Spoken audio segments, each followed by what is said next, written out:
This is the Samoan boxing team, youth team, and this is 30 push-ups for domestic violence.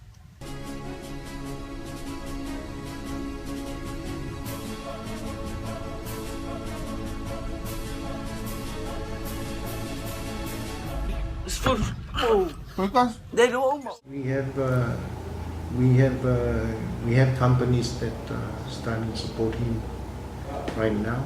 So we give them a pathway too. So we give them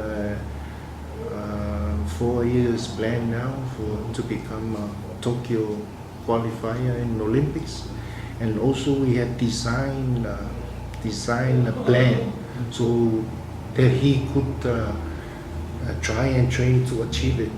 And that really means is that we don't need any bronze or silver medal. We need gold medal to Tokyo.